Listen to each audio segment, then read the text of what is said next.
Assalamualaikum warahmatullahi wabarakatuh. Alhamdulillah. Nahmaduhu kama yanbaghi li jalalihi wa 'azamati sultanihi. Nahmaduhu hamdal hamidin wa nashkuruhu syukra syakirin. Wa nusallimu ala 'abdihi wa rasulihi wa habibihi Muhammad kama sallallahu wa malaikati alaihi adada khalqihi wa ridha nafsihi wa zinata arsyih wa midada kalimatihi mil'us samawati wa mil'ul ardi mil'u ma syi'ta min syai'in ba'd.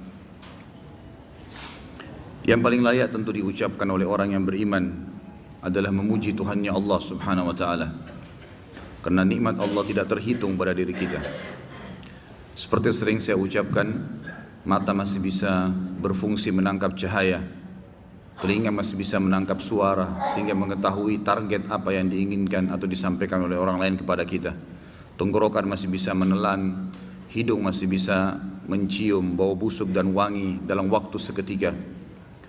Kemudian tangan masih bisa bergerak, mengangkat sesuatu, memegang, bersalaman. Kaki masih bisa melangkah, kemaluan masih bisa berfungsi, dan miliaran sambungan urat saraf di otak dan tubuh kita ini yang masih bisa bergerak. Sampai kita duduk di majelis ini juga seperti itu keadaannya. Maka ini sebuah nikmat yang tidak terhitung, yang wajar kalau seseorang itu menyukurinya. Juga kita panjatkan salawat dan taslim kepada Nabi Muhammad SAW sebagai bentuk kepatuhan kita kepada Allah subhanahu wa ta'ala, karena memang satu-satunya ibadah yang Allah perintahkan kepada kita, yang Allah pun memberikan atau mengerjakan ibadah tersebut, yaitu memberikan salawat kepada Nabi SAW. Juga sebagai bentuk terima kasih kita kepada beliau SAW. Kalau bukan karena Nabi SAW, maka tidak akan kita rasakan kenikmatan Islam dan iman seperti sekarang. Melanjutkan bahasan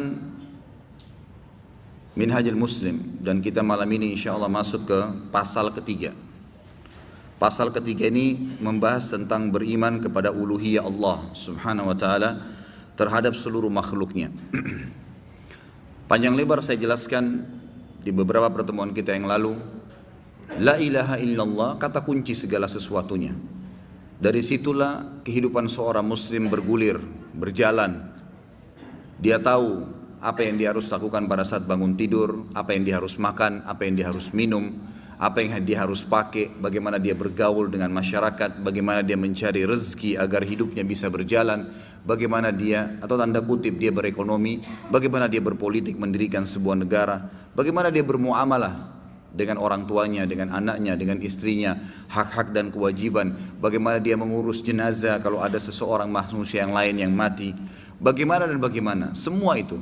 Ya, rutinitas kehidupan kita akan berjalan dengan benar kalau seseorang berpegang pada kalimat la ilaha illallah. Memang tidak ada Tuhan yang berhak disembah kecuali Allah, artinya yang wajib dia patuhi, dia takuti, dia mintai hanya Allah, nggak ada yang lain.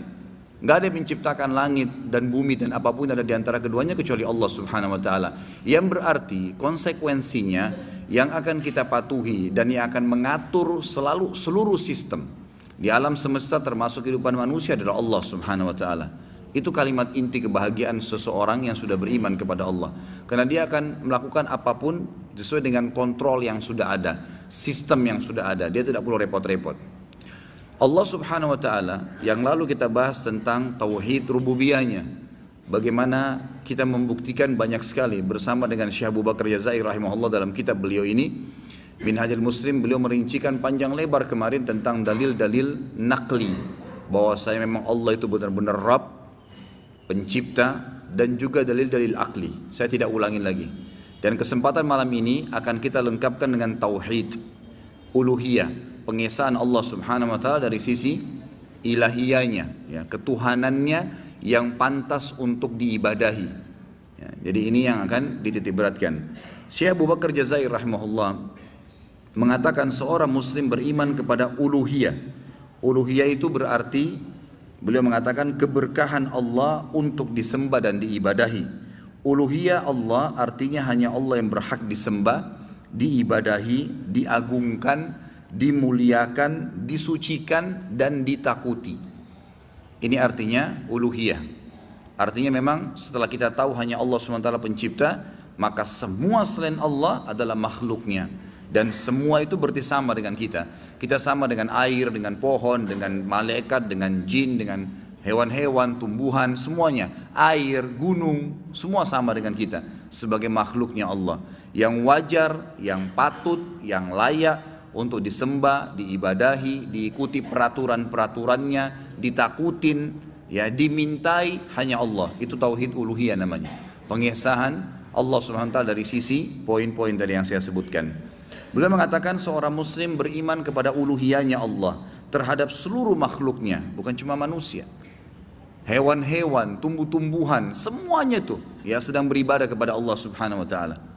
Kalau antum masih ingat, pernah saya sampaikan diriwayatkan oleh Imam Ahmad bagaimana Nabi SAW pada saat masuk ke kota Madinah dari salah satu safar beliau bersama dengan sahabat mulia Jabir bin Abdullah radhiyallahu anhuma, dia dengan ayahnya adalah seorang sahabat. Maka beliau masuk dan ditemukan di awal pintu gerbang Madinah ada suku Najjar, suku asli Madinah, ya, dari kaum Ansar, ya muslim semuanya.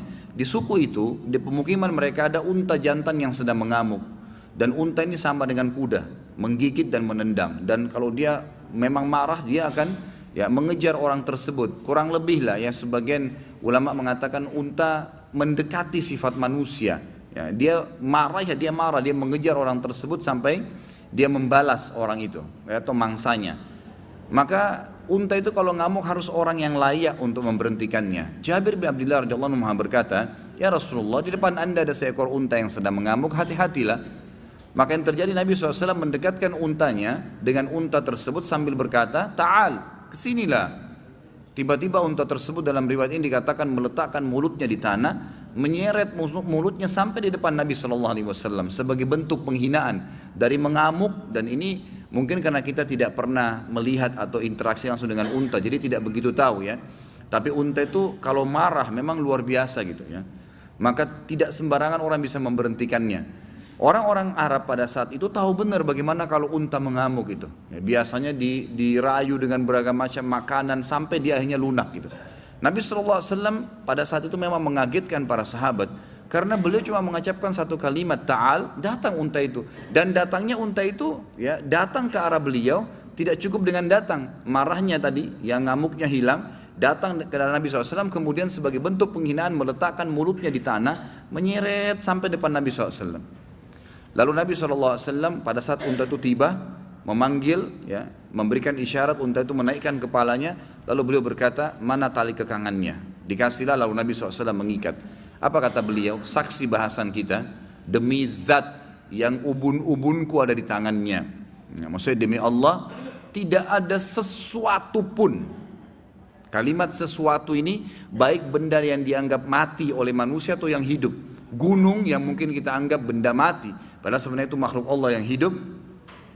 Tidak ada sesuatu pun di langit dan di bumi, semua sekecil sampai sebesar apapun, kelihatan tidak kelihatan, pasti mereka mengetahui saya adalah utusan Allah, kecuali pembangkang dari jin dan manusia.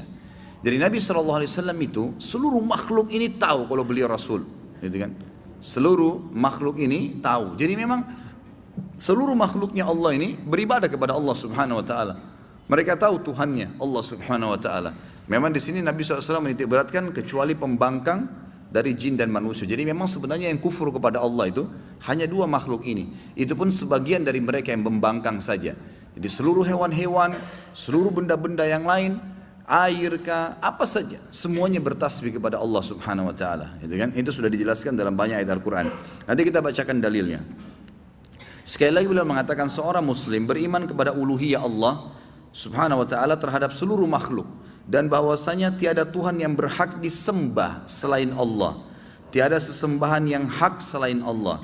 Yang demikian itu berlandaskan dalil naqli dan akli di bawah ini, dan karena hidayah Allah Subhanahu Wa Taala kepadanya.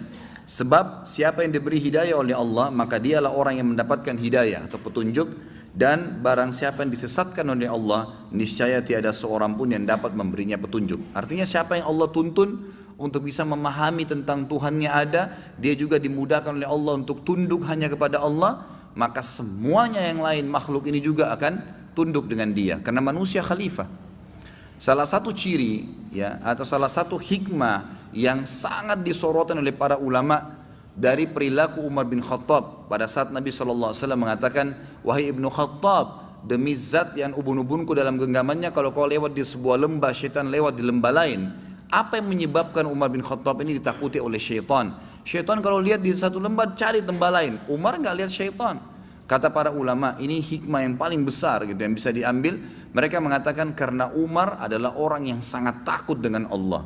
Karena orang yang takut pada Tuhannya, segan dan takut sama Tuhannya, tunduk sama Tuhannya, Allah buat semuanya tunduk pada dia. Semuanya tunduk dan takut pada dia. Sampai syaitan pun takut karena takutnya Umar bin Khattab.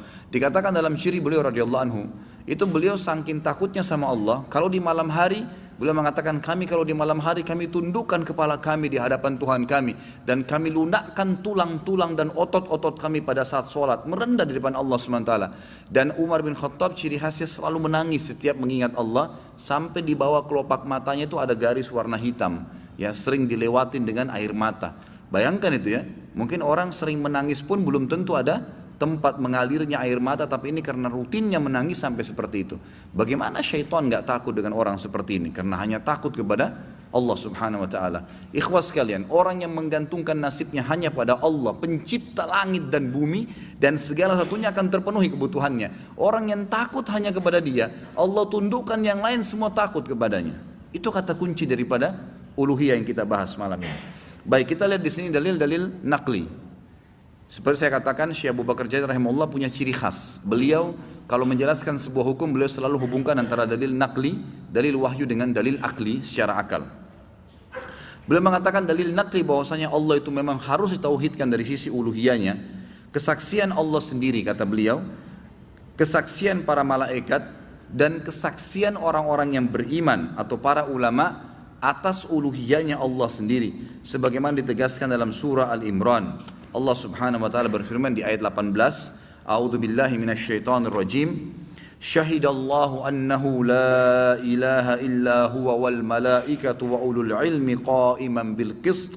La ilaha illa huwal azizul hakim. Allah menyatakan bahwasanya tidak ada Tuhan yang berhak disembah melainkan Dia.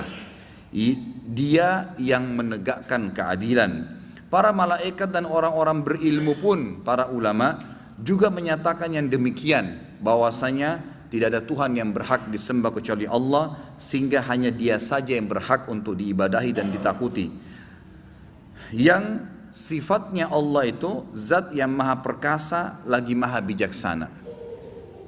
Kata ulama, hikmah dalam ayat-ayat Al-Quran, setiap kali Allah sebutkan satu ayat ancaman, satu ayat tentang janji, ya, rahmat misalnya, atau kisah tentang umat sebelum, hukuman terhadap mereka, itu selalu Allah hubungkan dengan sifat-sifatnya. Di antaranya contoh ayat ini, Allah mengatakan di penutupan ayatnya tadi, ya, bahwasanya la ilaha illa huwal azizul hakim.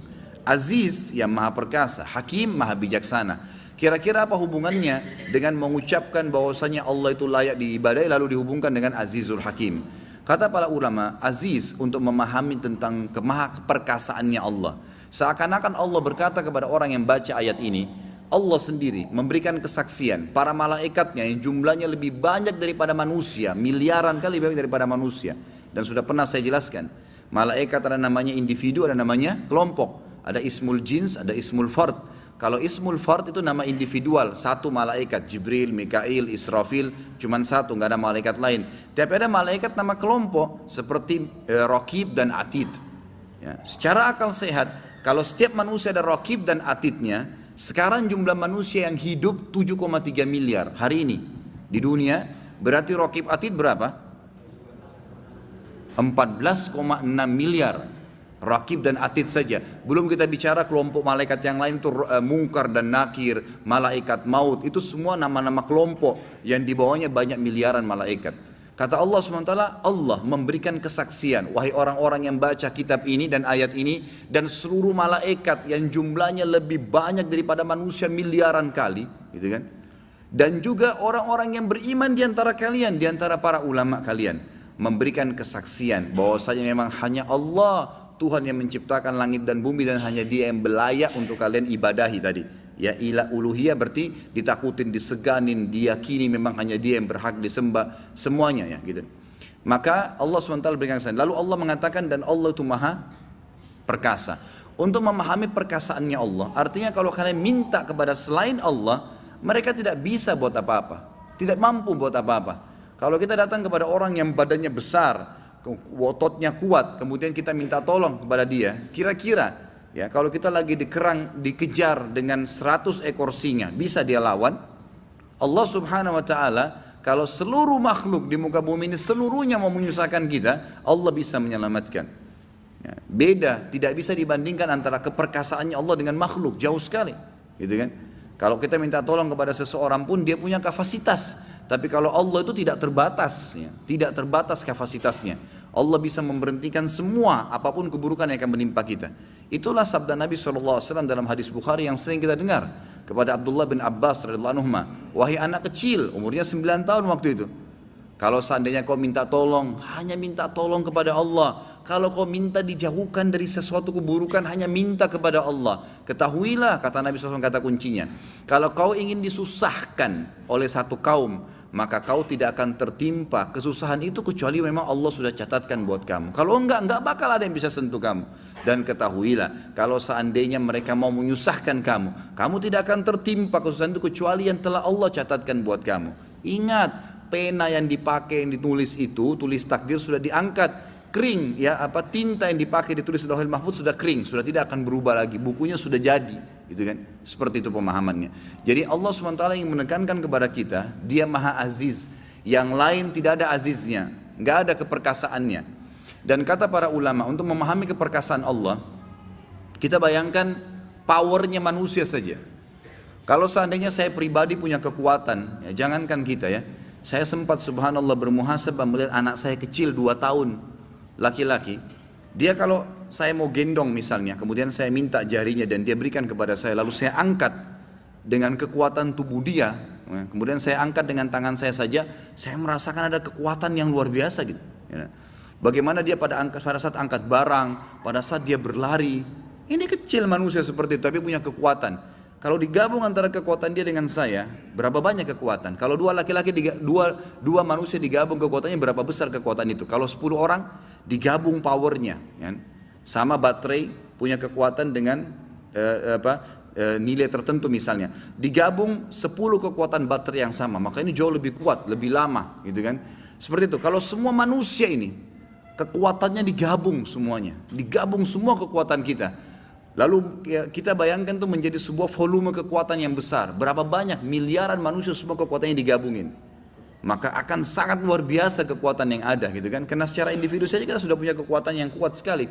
Bagaimana kalau semua jin juga yang miliaran digabungkan semua kekuatannya. Semua kekuatan pohon yang kalau sudah kuat kita dorong pun nggak bisa. Itu punya power kekuatan luar biasa. Semua pohon-pohon, semua hewan yang punya kekuatan digabungin semua. Semua makhluk yang Allah titipkan kekuatan padanya, kata para ulama, itu hanya sebagian kecil dari kekuatan Allah Azza wa Jalla. Kokohnya gunung, kuatnya tumbuh-tumbuhan, kuatnya hewan-hewan, kuatnya jin, kuatnya manusia, hanya sebagian kecil dari kekuatan Allah Subhanahu wa Ta'ala. Nggak ada apa-apanya, gitu kan? Nggak ada apa-apa sama sekali. Makanya dalam hadis Bukhari yang lain kata Nabi SAW, Allah berfirman, hadis Qudsi, wahai anak Adam, ya, wahai hamba-hambaku, aku haramkan kezaliman terhadap diriku. Gak boleh ada kezaliman. Maka aku haramkan juga di antara kalian, jangan kalian saling menzalimi. Wahai hamba-hambaku, ketahuilah kalau seandainya seluruh kalian, jin dan manusia, bergabung semua, gitu kan, ya, bersatu dengan satu iman, hatinya semua sama tingkatannya, semua ibadahnya level tertinggi, semua manusia ini miliaran, tidak ada yang kafir, semuanya beriman, semua ibadahnya levelnya sama, tinggi sekali, tingkatan tertinggi, gitu kan? Maka kata Allah Subhanahu Wa Taala, semua jin dan manusia begitu miliaran jumlahnya, tidak akan mempengaruhi kekuatanku, kekuasaanku dan kekayaanku sedikit pun. Kalau kita semua ini beriman sama, nggak ada yang kafir, nggak ada yang maksiat, semuanya seperti imannya para nabi, ibadahnya tiap malam semua sholat tahajud, Qurannya sudah hafal semua ibadah tingkatan level tertinggi, semua manusia, semua jin. Kata Allah apa? Tidak akan mempengaruhi sedikit pun dari kekuatanku, kekuasaanku dan kekayaanku. Kalau kalian semua wahai jin dan manusia, peringatan, gitu kan? Kalian semuanya menjadi kufur dengan satu tingkatan kufur yang sama, tingkat tertinggi. Seperti Fir'aun misalnya, kufur, mengaku Tuhan. Semua manusia begitu miliaran, semua jin begitu. Apa kata Allah SWT? Tidak akan mempengaruhi dan mengurangi sedikit pun dari kekuasaan, kekuatan, dan kekayaanku. Kecuali, ya. Di sini seperti itu ya, tidak akan mengurangi sedikit pun. Lalu kata Nabi SAW melanjutkan, Allah berfirman, dan kalau seandainya kalian semua wahai jin dan manusia, tidak terkecuali, kumpul semua di sebuah lembah, lalu masing-masing minta apa yang dia mau, yang paling dia suka, minta kepada saya kasih masing-masing apapun yang dia minta, miliaran jumlahnya manusia, miliaran jumlahnya jin, semua minta masing-masing dan saya berikan semuanya. Jadi kan masing-masing memberinya, tidak akan mengurangi sedikit pun dari kekayaanku, kekuatanku dan kekuasaanku, kecuali seperti jarum yang dicelupkan di lautan dan diangkat. Allah Azza wa Jalla punya power, punya kekuatan yang tidak terhingga. Sangat bodoh orang yang menggantungkan nasibnya pada selain Allah. Apa yang Allah katakan dalam Al-Quran, ikhwas sekalian, renungi ayat ini. A'udzubillahi minasyaitonirrajim. Ya ayyuhan nas, duriba mathalun fassami'u lah. Hai manusia, saya pernah ulangi ayat ini ya, saya ulangi lagi untuk direnungin. Hai sekalian manusia, telah diberikan perumpamaan untuk kalian semua. Gunakan akal sehat kalian. Innal ladzina tad'una min dunillah, semua yang kalian seru, sembah, minta tolong kepada selain Allah, pohon kah, jimat kah, gunung kah, jin kah, siapa saja, raja kah, la yakhluqu dzubaban walau ijtama'u lah, mereka semua tidak akan pernah mampu menciptakan seekor lalat. Wa in yadhrub minhum dzubabu syai'an la yastankidhuhu min da'ufat talib wal matlub. Kalau lalat itu curi sesuatu dari mereka, mereka tidak mampu mengambilnya kembali. Siapapun itu, jin yang selama ini orang anggap bisa terbang, bisa segala, Allah tantang, termasuk jin yang bisa terbang pun tidak mampu. Kalau lalat ambil sesuatu dari mereka, dikejar gak bakal mampu jinnya. Walaupun dianggap jin ifrit, jin yang pernah di zaman Nabi Sulaiman alaihissalam bisa memindahkan singgasananya Balqis sebelum Nabi Sulaiman berdiri di tempat duduknya, tetap gak mampu. Allah tantang semua, tidak mampu. Maka kata Allah, sungguh lemahlah yang disembah dan yang menyembah, lemah semua. Lalu kenapa seru selain Allah Azza wa Jalla? Selalu saya ulangi kalimat, ikhwas sekalian, lapar yang ciptakan kita Allah, yang ciptakan lapar Allah, yang hilangkan lapar itu juga Allah. Kita sakit, yang ciptakan kita Allah, yang ciptakan penyakit itu Allah, yang ciptakan kesembuhannya Allah. La ilaha illallah, enggak ada selain Allah yang mesti kita gantungin. Ini puncak daripada pemahaman ilahiyah atau uluhiyah tadi. Harus kita fahami hanya bergantung dan hanya meminta kepada Allah Subhanahu wa taala. Ini harus diikuti dengan keyakinan dalam hati, ikhwas sekalian, ya. Antum juga tidak boleh ragu sama sekali, apapun yang kita lakukan yang Allah sudah janjikan. Sholat misalnya tadi berjamaah, oh sholat berjamaah 25 kali lipat, oh 27 rakaat, wajib yakin itu ada pahalanya dan betul kita akan lihat hari kiamat. Saya sering tekankan dalam pengajian saya begini, ikhwas sekalian, tolong kalau masa lalu kita begini yang akan saya jelaskan, sudahlah, tapi anak-anak jangan begitu.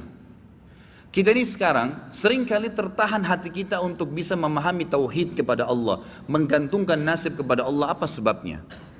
Sebab utamanya, ikhwas sekalian, karena kita terlalu terpengaruh dengan dongeng-dongeng manusia. Di dalam agama kita tidak ada dongeng. Dongeng itu artinya cerita fiktif, dikarang-karang, baik untuk menceritakan seorang tokoh yang fiktif atau untuk membuat orang lain tertawa. Kenangan manusia dalam Islam tidak dikenal itu. Jangan antum ceritain anak antum begini-begini nih, bohong semuanya. Antum mau lihat fakta lapangan, Mickey Mouse, apa itu Mickey Mouse? Hah? Tikus. Tikus yang fiktif lagi. Tikus itu, ikhwas sekalian, dalam agama kita tikus itu diberikan istilah dalam hadis fuwaisiqah. Tahu apa artinya fuwaisiqah? Binatang yang buruk, yang boleh dibunuh, tikus itu.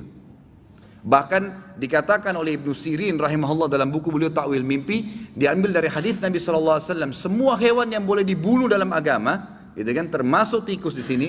Kalau seseorang mimpi melihat tikus, berarti dia mimpi keburukan. Dan Ibnu Sirin menekankan dalam banyak athar yang sahih, bahwasanya kalau laki-laki mimpi tikus, kalau dia mau menikah atau dia sedang hidup dalam kehidupan sosialnya, berarti ada wanita yang buruk sedang mendekati dia. Mimpi tikus. Berarti tikus dalam Islam ini simbol buruk, bukan simbol baik. Kalau perempuan mimpi, dia mau nikah, kemudian misalnya dia mimpi istikharah, dia mimpi tikus mendekati dia, apalagi menggigit bajunya, berarti laki-laki itu buruk. Begitu pemahamannya dalam Islam. Apa kata Nabi SAW? Kalau malam hari, padamkan lampu-lampu kalian, ya. Karena jangan sampai fuwaisiqah, tikus, ya, datang dan mengganggukan itu. Pernah Umar bin Khattab membawa kepada Nabi SAW seekor tikus yang ditangkap di rumah beliau. Ditangkap oleh Umar bin Khattab, dipegang, dibungkus, dibawa, gitu kan. Dikatakan, ya Rasulullah, ini tadi ya mengganggu di rumah saya, boleh saya bunuh? Kata Nabi SAW, boleh. Ternyata pada saat itu, waktu Nabi SAW lagi duduk, ada sumbu, ada seperti kalau kita sekarang lampu ya, zaman dulu tuh api. Tikus itu tiba-tiba waktu ditaruh di depan Nabi SAW jalan, subhanallah, dengan hikmah Allah, tikus itu menarik sumbu itu, dia bukan lari. Jatuhlah api tadi membakar sejadah Nabi SAW, tempat beliau, kain yang beliau pakai sujud, sholat gitu kan. Lalu kata Nabi SAW, sesungguhnya ya, tikus-tikus ini ditunggangi oleh syaitan untuk merusak barang-barang kalian. Sebagaimana kalian lihat sekarang. Apa yang antum ambil pelajaran dari kisah Mickey Mouse? Dari kisah kosong, bohong, fiktif. Demi Allah ikhwan, merusak akidah antum. Berapa banyak orang Islam yang buat kamar anaknya Mickey Mouse semua. Ini bukan main-main ini. Ini masalahnya ini jadi penghalang akidah. Antum jadi nggak bisa memahamin hal-hal gaib seperti ini. Karena kita terkontaminasi dengan cerita fiktif, dongeng yang bohong. Tom and Jerry itu apa ikhwan? Hah? Cerita bohong, fiktif. Tikus berantem sama kucing. Pernah antum lihat tikus berantem sama kucing? Hah? Yang ada kucing makan tikus iya. Nggak pernah tikus berantem sama kucing. Nggak ada sejarahnya. Tapi dibuat rekayasa kisah di situ, bahwasanya bisa. Kalau antum nonton, antum oh iya ketawa lucu. Anak antum kalau nonton lihat apa kira-kira? Yang dia tangkap, oh boleh orang pukul-pukulan.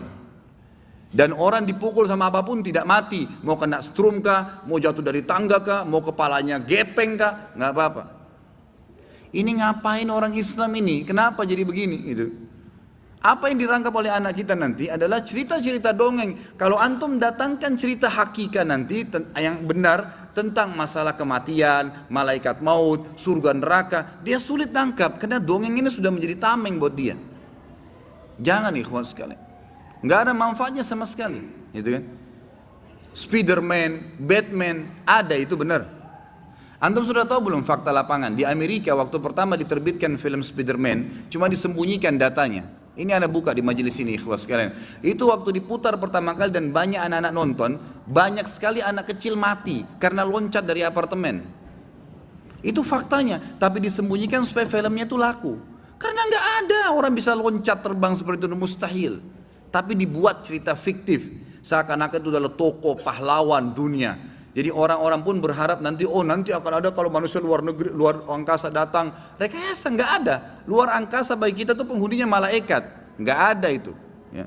Dibuat cerita fiktif, bohong semua, merusak akidah kaum muslimin. Nggak boleh, gitu kan? Di Amerika, bukan Amerika, di beberapa negara Eropa, saya dengar kemarin cuplikan langsung dari Saudi, itu ternyata SpongeBob itu dilarang udah. Apa itu SpongeBob? Spon untuk bersihin piring. Dibuat cerita bohong.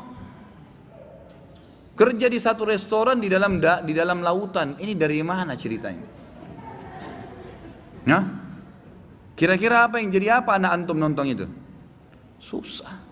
Kenapa antum tidak balik ikhwas sekalian? Saya sampai bilang sama istri saya, tadi termasuk ke sini saya bilang kita harus benar-benar bisa mendidik anak kita dengan Islami betul-betul.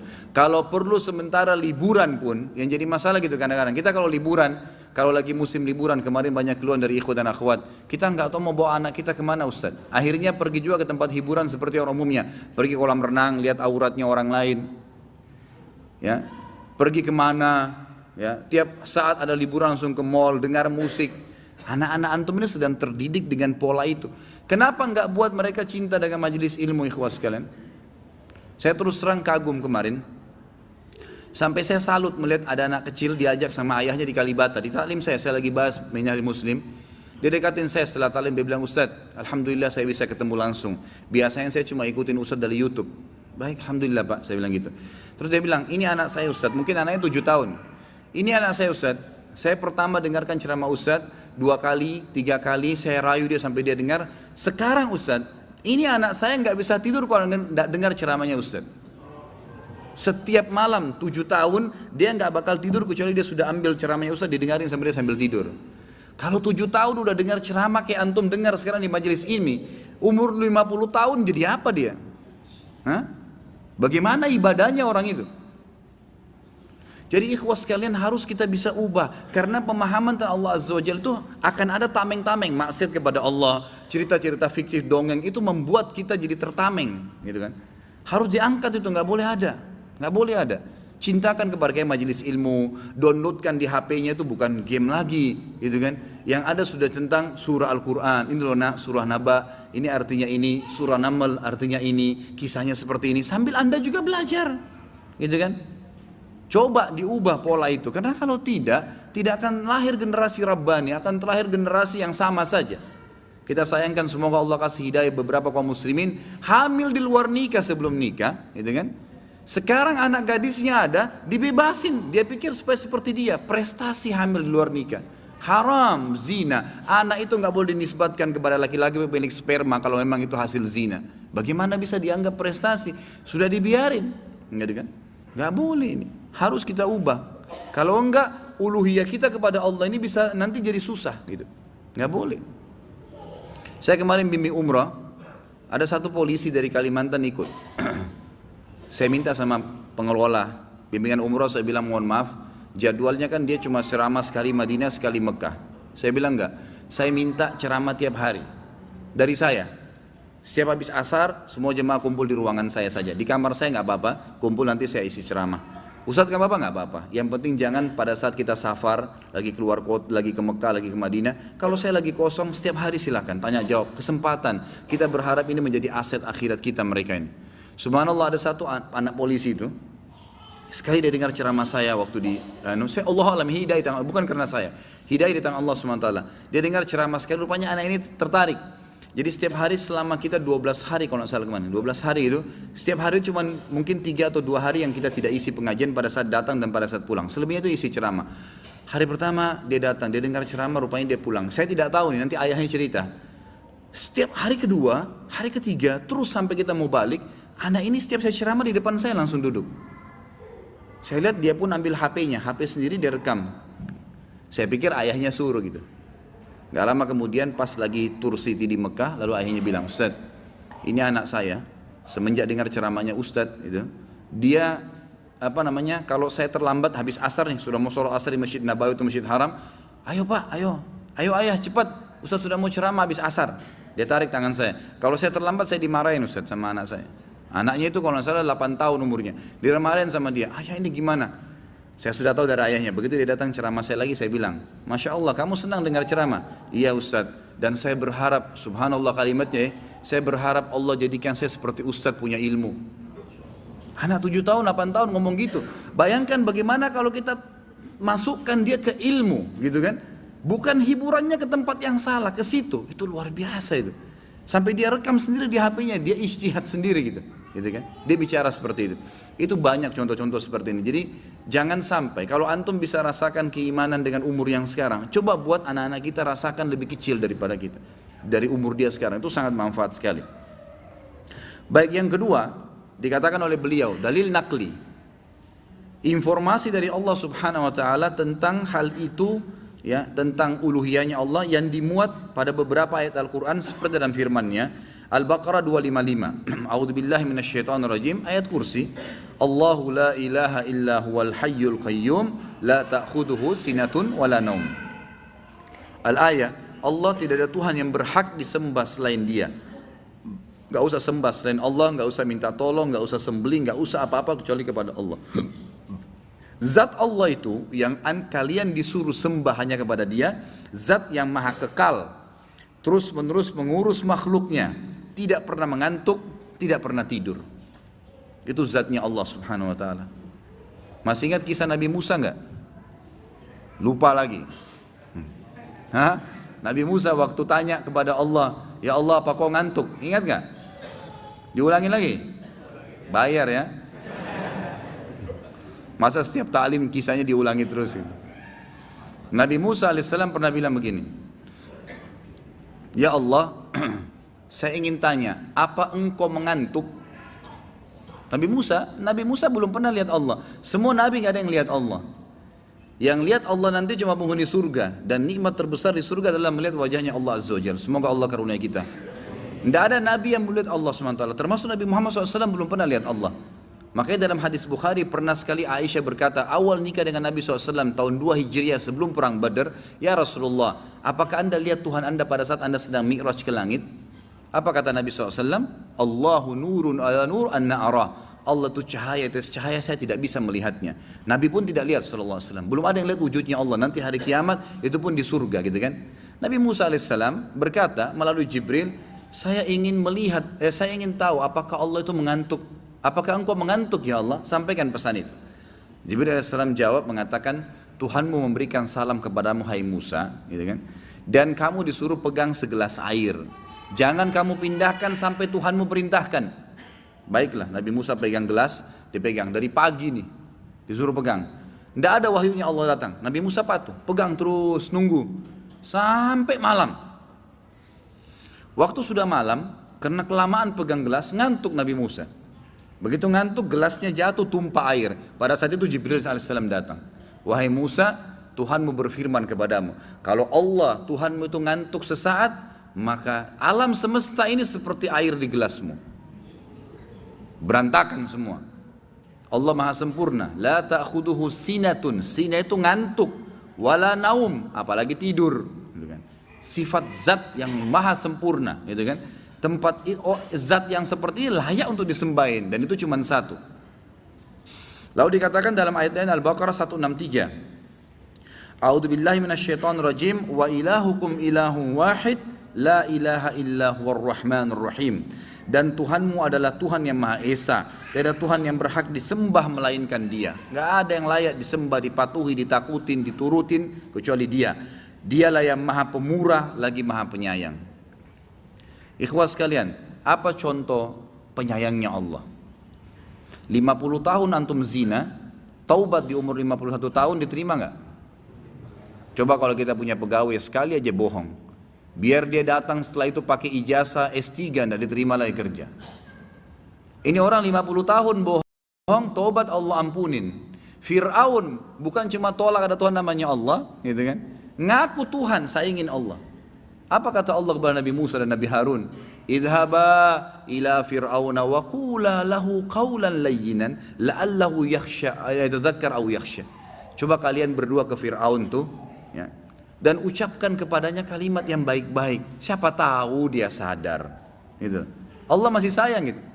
Dalam sebuah riwayat Bukhari, bentuk kasih sayangnya Allah, ada satu orang dari Bani Israel selalu caci maki Nabi Musa.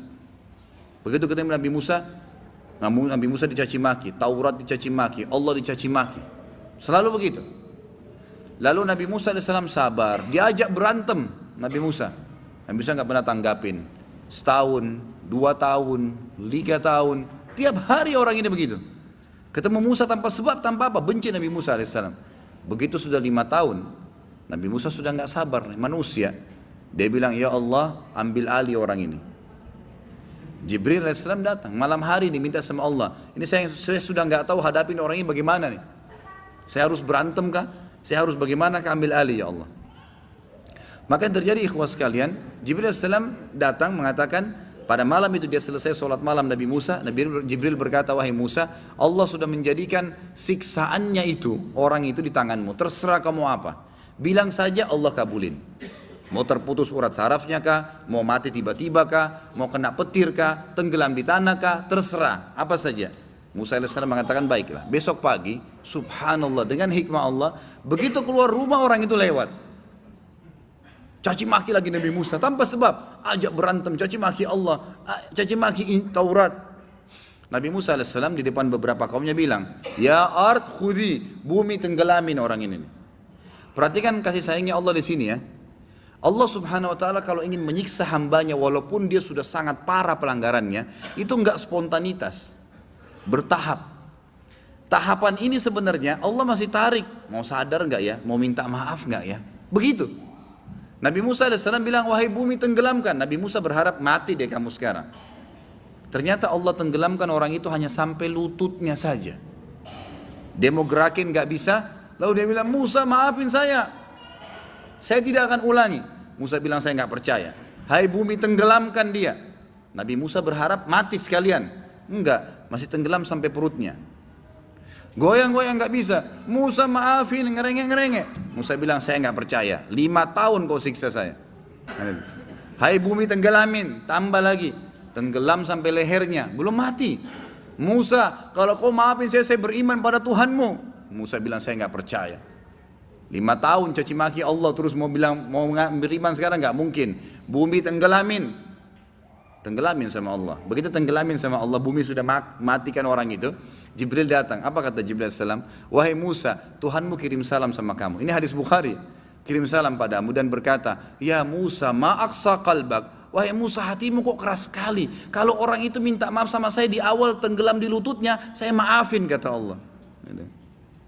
Padahal orang ini 5 tahun caci maki Allah. Begitu luar biasa kayak sayangnya Allah. Apa kata Jibril AS dalam hadis Bukhari yang lain? Wahai Muhammad, waktu bertemu dengan Nabi SAW. Ini kisah tentang pendenggelam waktu ditenggelamkan Fir'aun. Kata Jibril AS, wahai Muhammad, kalau kau lihat bagaimana saya masukkan di mulutnya Fir'aun tanah dari Laut Merah, ya, supaya dia tidak bisa mengatakan wahai Tuhanku ampuni, karena kalau dia ucapkan Allah maafkan. Jibril sendiri nggak mau lagi dia beriman di Fir'aun, luar biasa gitu. Ini hadis Bukhari. Kata Jibril, wahai Muhammad, kalau kau lihat bagaimana saya masukkan tanah di mulutnya Fir'aun, agar dia tidak bilang ya Allah ampuni saya, maka dia cuma bisa bilang amantu billadzi amana bihi banu Israel. Saya cuma bisa beriman kepada yang diimani Bani Israel, bukan Allah. Jadi dia tidak bisa bilang, akhirnya tenggelam, gitu kan. Karena Jibril tahu kayak sayangnya Allah, kalau sempat diucapin hai Tuhanku, dimaafin, gitu kan. Saking luar biasa rahmatnya Allah subhanahu wa ta'ala. Makanya Allah itu memang Rahmanur Rahim, kan gitu. Kemudian juga dikatakan di dalam surah Toha ayat 14, Allah berfirman kepada Musa alaihissalam, A'udzubillahi minasyaitonir rajim, innani anallahu la ilaha illa ana fa'budni. Sesungguhnya aku adalah Allah, tiada Tuhan yang berhak disembah selain aku, maka sembahlah aku. Sebentar dulu ya, kita lanjutkan sedikit. Maka dikatakan di sini Allah SWT juga mengatakan kalimat fa'budni, hai Musa, saya Tuhanmu. Tidak ada Tuhan selain saya, kata Allah, maka hanya sembahlah saya. Sembah jelas semua masuk ya. Semua bentuk ibadah, tunduk patuh, berdoa, memohon, minta dijauhkan, berlindung, semua itu adalah ibadah. Maka hanya beribadahlah kepada saya. Kemudian firman Allah SWT kepada Nabi Muhammad SAW, surah Muhammad ayat 19, A'udzubillahi minasyaitonirrajim, fa'lam annahu la ilaha illallah. Maka ketahuilah dan sadarilah, yakinilah, tidak ada Tuhan yang berhak disembah, gak ada tempat untuk bergantung kecuali Allah. Kemudian juga firman Allah SWT seraya memberitakan tentang dirinya. Surah Al-Hasyr ayat 22 sampai 23. A'udzubillahi minasyaitonirrajim. Huwallahu alladzi la ilaha illa huwa, alimul ghaibi wasyahada, huwarrahmanur rahim. Wallahu alladzi la ilaha illa huwal malikul quddusus salamul mu'minul muhaiminul azizul jabbarul mutakabbir. Subhanallahi amma yusyrikun. Di sini Allah Subhanahu wa taala menyebutkan, dan ini memang sudah pernah disebutkan di dalam bab pertama kalau tidak salah ya. Di bab pertama Allah Subhanahu wa taala pernah menyebutkan itu dalam surah Al-Hasyr ayat 22 sampai 24. Yang artinya dialah Allah yang tidak Tuhan yang berhak disembah selain Dia, yang mengetahui semua yang gaib dan semua yang nyata. Dialah yang Maha Pemurah, lagi Maha Penyayang. Dialah Allah yang tidak ada Tuhan yang berhak disembah kecuali Dia. Dialah Raja satu-satunya yang Maha Suci, yang Maha Sejahtera, yang Maha mengaruniakan keamanan, yang Maha memelihara, yang Maha Perkasa dan yang Maha Kuasa, yang memiliki segala keagungan. Maha suci Allah dari apa yang mereka persekutukan. Dialah Allah yang menciptakan, yang mengadakan, yang membentuk rupa, yang mempunyai nama-nama yang paling baik. Bertasbihlah kepadanya yang ada di langit dan di bumi, dan dialah yang Maha Perkasa lagi Maha Bijaksana. Ini sifatnya Allah SWT. Jadi orang yang menggantungkan nasib sama Allah itu luar biasa. Bagaimana dia bisa mendapatkan masalah-masalah seperti ini. Baik, ini insya Allah poin ketiga kita lanjutkan nanti setelah sholat. dengan kita juga buka sesi tanya jawab, dan tolong ditulis di kertas saja tanya jawabnya ya. Subhanakallahumma bihamdika asyhadu an la ilaha illa anta astaghfiruka wa atubu ilaik. Wassalamualaikum warahmatullahi wabarakatuh.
Assalamualaikum warahmatullahi wabarakatuh. Alhamdulillah, wassalatu wassalamu ala rasulillah. Sebelum saya lanjutkan tema dan tanya jawab, saya tetap menyarankan teman-teman panitia masjid agar memberikan kesempatan ikhwah ya, untuk sholat qobliyah isya. Artinya selain saya pun mengisi materi, kalau masih durasi telat 5 menit, 10 menit itu nggak masalah ya, lebih baik habis azan jangan langsung iqamah, sholat sunnah qobliyah dulu, kemudian baru ya sholat isya'nya. Karena ikhwah sekalian, sekali saja tadi misal langsung di iqamah, emang kita nggak berdosa sebenarnya karena sholat sunnah ya, tetapi tidak bisa diulangin lagi kesempatan untuk sholat qobliyah tadi. Sekali kesempatan ibadah kita sia-siakan, maka sampai hari kiamat buku antum akan tercatat pada tanggal ini, pada saat ini yang mestinya ada sholat qobliyah nggak ada. Padahal kita nggak didesak dengan sesuatu, nggak ada pelanggaran syar'i kalau ditunda. Paling 2-3 menit insya Allah selesai. Maka ini masukan saya, mudah-mudahan jadi bisa difahami. Baik, kita lanjutkan poin ketiga dari dalil naqli tentang masalah rububiyah atau uluhiyahnya Allah Subhanahu wa taala. Beliau mengatakan berita dari para rasul tentang keuluhiyan Allah Azza wa Jal dan seruan mereka kepada seluruh kaumnya agar beriman kepada uluhiyahnya Allah serta beribadah dan menyembah hanya kepada Allah semata dan tidak mempersekutukannya dengan apapun. Nabi Nuh alaihissalam berkata kepada kaumnya dalam surah Al-A'raf ayat 59, A'udzu billahi minasyaitonir rajim, ya qaumi ibudullaha ma lakum min ilahin ghairu. Wahai kaumku, sembahlah Allah saja, tiada Tuhan sesembahan yang berhak bagi kalian selain Dia. Demikian pula ucapan Nabi Hud, Nabi Saleh dan Nabi Shu'aib alaihimussalam, semuanya mengatakan kepada kaumnya, ya qaumi ibudullaha ma lakum min ilahin ghairu. Wahai kaumku, sembahlah Allah, sekali-kali tiada Tuhan bagimu selain Dia. Surah Al-A'raf ayat 65, ayat 73 dan ayat 85. Nabi Musa alaihissalam juga berkata kepada Bani Israel, Al-A'raf 140, A'udzu billahi minasyaitonir rajim, afa ghairallahi abghikum ilahan wa huwa faddalakum 'alal 'alamin. Patutkah aku mencari Tuhan untuk kalian semua selain Allah, padahal Dialah yang telah melebihkan kamu atas segala umat pada masa itu. Nabi Musa alaihissalam mengatakan kepada Bani Israel tak kala mereka meminta kepadanya agar membuat sesembahan berupa patung untuk mereka yang akan mereka sembah. Jadi Nabi Musa alaihissalam membantah orang-orang Bani Israel pada saat meminta juga ada patung yang dijadikan perantara antara mereka dengan Allah Azza wa Jalla. Nabi Yunus alaihissalam di dalam bertasbih mengucapkan dalam surah Al-Anbiya ayat 87, A'udzu billahi minasyaitonir rajim, alla ilaha illa anta subhanaka inni kuntu minadh dhalimin. Tiada Tuhan yang berhak disembah selain Engkau, maha suci Engkau, sesungguhnya aku benar-benar termasuk orang-orang yang zalim. Nabi kita Nabi Muhammad SAW di dalam tasyahud mengucapkan asyhadu an la ilaha illallah wahdahu la syarikalah. Aku bersaksi bahwasanya tidak ada Tuhan yang berhak disembah, diibadahi selain Allah semata. Tidak ada sekutu baginya. Ini kurang lebih 3 poin tentang dalil-dalil nakli secara wahyu ya tentang keuluhiannya Allah Subhanahu wa taala. Secara akli, dalil-dalil akal ya, secara akal. Yang pertama beliau mengatakan sesungguhnya rububiyah Allah, Allah sebagai pencipta satu-satunya yang kita bahas di bab sebelumnya, yang sudah tidak dapat diperdebatkan itu mempunyai konsekuensi yang mengharuskan keuluhiannya. Kalau kita sudah yakin pencipta semuanya ini hanya Allah, maka memang berarti melazimkan, mengharuskan munculnya uluhiyah. Hanya patuh, tunduk, menakuti, memohon hanya kepadanya. Sebab Rabb yang dapat menghidupkan dan mematikan, memberi dan menahan pemberian, mendatangkan manfaat dan menurunkan mara bahaya, dialah yang berhak disembah dan diibadahi oleh seluruh makhluk. Dialah yang wajib disembah oleh mereka, ditaati dan dicintai, diagungkan dan disucikan, diharapkan dan ditakuti. Itu poin pertama secara akal. Artinya dengan kita meyakini tauhid rububiyahnya, keesaan Allah penciptaan, berarti juga melazimkan adanya uluhiyah. Yang kedua, kalau semua makhluk ini berada di bawah rububiyah Allah, yang bermakna bahwa setiap makhluk merupakan bagian dari ciptaannya, Dia yang memberinya rezeki, Dia yang telah mengatur seluruh perihalnya, dan Dia pula yang menjalankan semua keadaan dan urusan mereka. Maka bagaimana bisa masuk akal kalau mereka mempertahankan dan menyembah sesuatu di antara makhluk ciptaannya yang tergantung kepadanya? Karena itu, apabila sudah dipastikan bahwasanya tidak ada makhluk yang dapat dijadikan Tuhan atau sesembahan, maka secara pasti dapat ditegaskan bahwa Sang Pencipta yang telah menciptakan seluruh makhluk itulah Tuhan yang berhak yang disembah, dan Dia sesembahan yang benar. Dan poin terakhir dalam masalah dalil akli, secara akal, sifat-sifat kesempurnaan yang absolut yang dimiliki oleh Allah, seperti maha kuat lagi maha kuasa, maha tinggi lagi maha besar, maha mendengar lagi maha melihat, maha penyantun lagi maha penyayang, maha halus lagi maha mengetahui. Semua itu mengharuskan penghambaan dan kepatuhan hati manusia kepadanya dengan penuh rasa cinta dan pengagungan, dan mengharuskan penghambaan seluruh anggota tubuh kepadanya dengan penuh taat dan tunduk. Subhanallah ikhwas sekalian, saya akan masuk pertanyaan selain, dan sampai sini selesai bab ketiga. Seseorang hamba kalau membiasakan diri melakukan satu ritual ibadah, ya kita bicara masalah uluhiyah berarti keibadahan kepada Allah.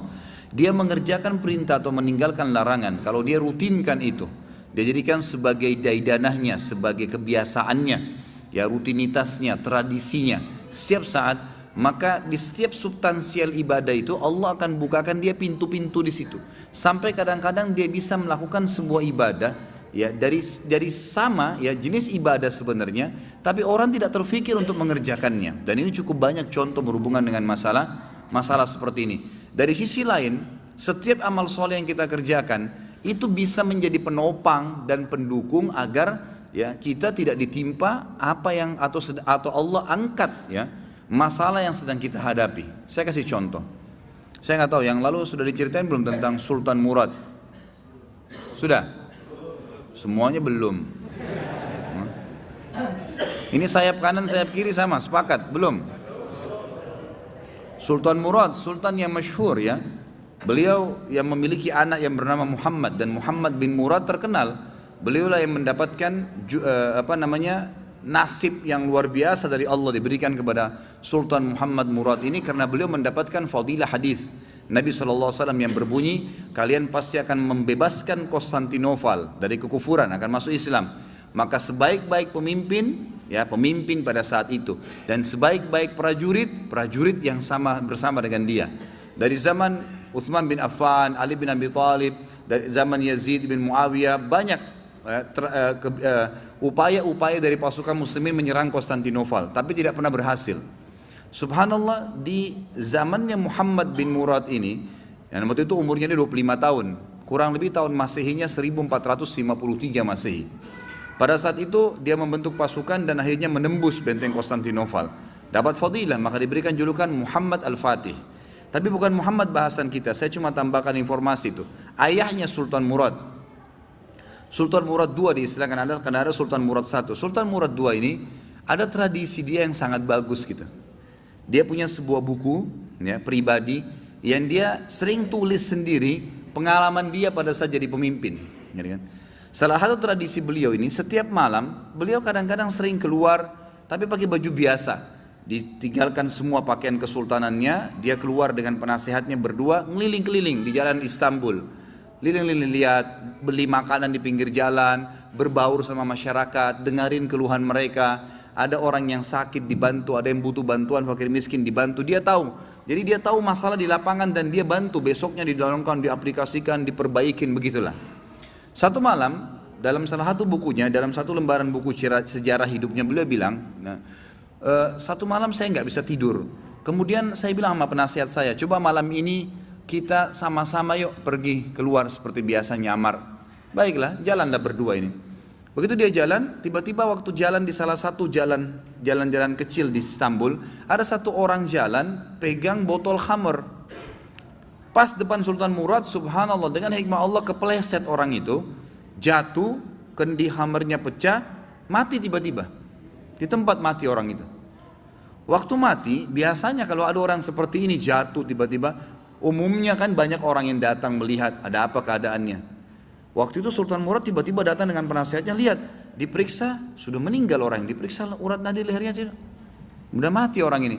Tapi anehnya, nggak ada satu orang pun yang lulalang itu mau lihat, nggak mau ditengok, nggak mau dilihat gitu. Langsung kata Sultan Murad, wahai muslimin, ini ada orang mati, gitu kan? Nggak ada yang nyaut. Dua kali, wahai muslimin, ini orang muslim, oh ini orang mati, nggak ada yang nyaut. Satu orang di situ, rumahnya rupanya dekat situ, dia bilang, kami tidak akan sentuh jenazah itu, walaupun dia sudah mati. Kata Sultan Murad, kenapa? Dia bilang, tidak anda lihat, dia pegang khamar, orang ini fasik, ahli maksiat, setiap malam zina, setiap malam mabuk. Kami nggak mau, sentuh jenazahnya kami nggak mau. Kata Sultan Murad, tapi kan dia dari kaum muslimin. Kalau kalian tidak mau mengurus jenazahnya, tunjukkan saya di mana rumahnya, biar saya yang bawa ke rumahnya. Ada beberapa orang, ringkas cerita, membantu Sultan Murad datang ke rumahnya. Diketok pintu, dibuka, istrinya lihat suaminya meninggal, nangis. Seperti umumnya biasa wanita, menangis, kemudian masuklah. Yang lain ini orang-orang yang tadi nunjukin rumah itu sudah pulang semua, tinggal Sultan Murad sama penasehatnya.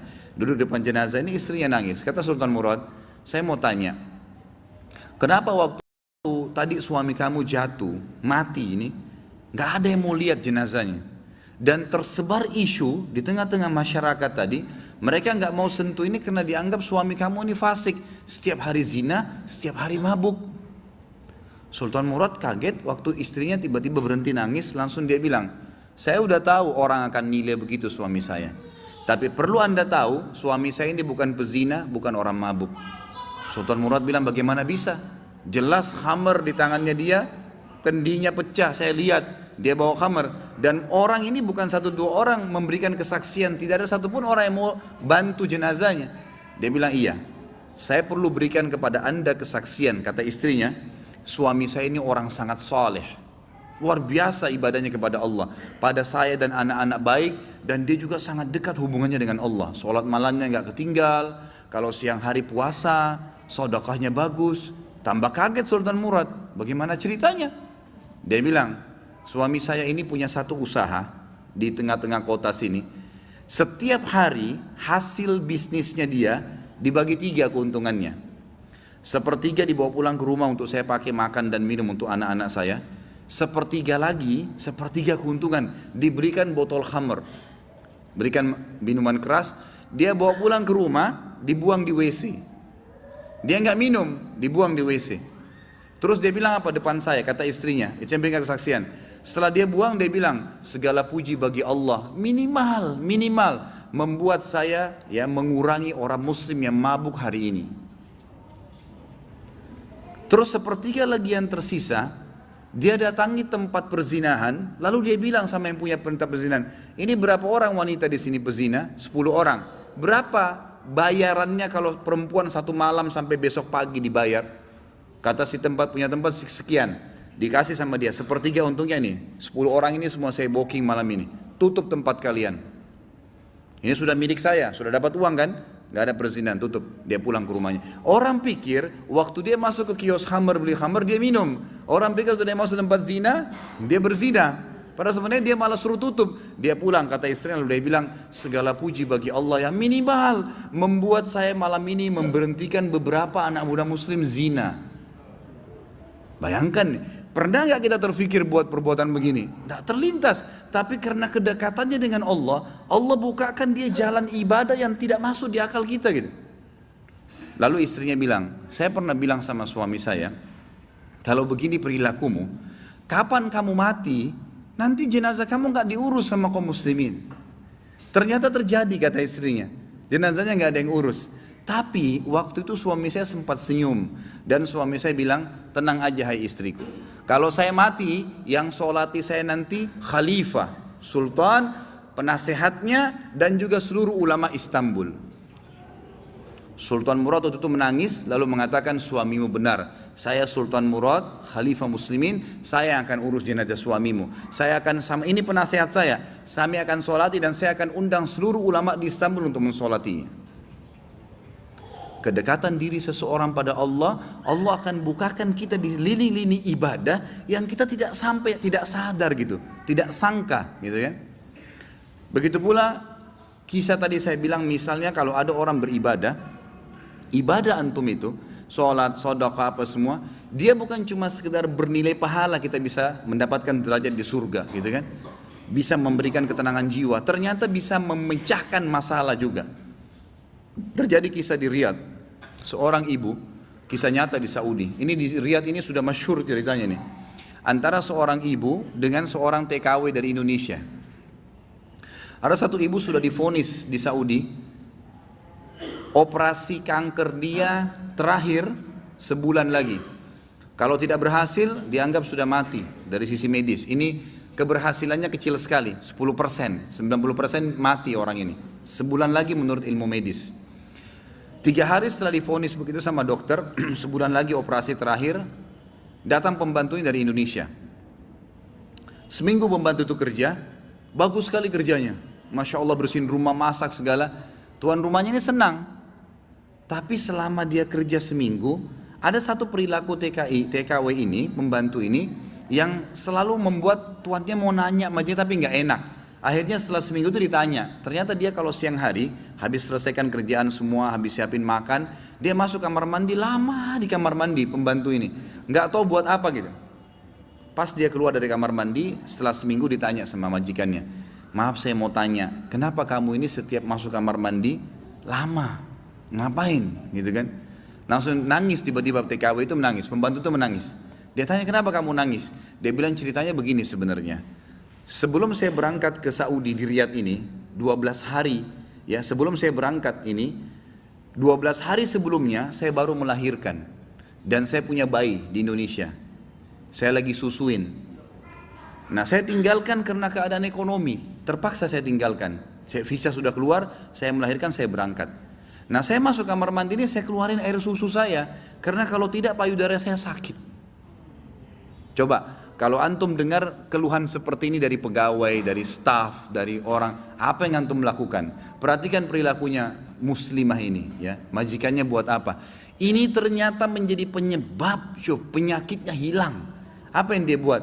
Dia bilang baiklah, sambil dia nangis, dia dengar ceritanya, dia bilang baiklah. Dia masuk, gajinya itu 800 real per bulan.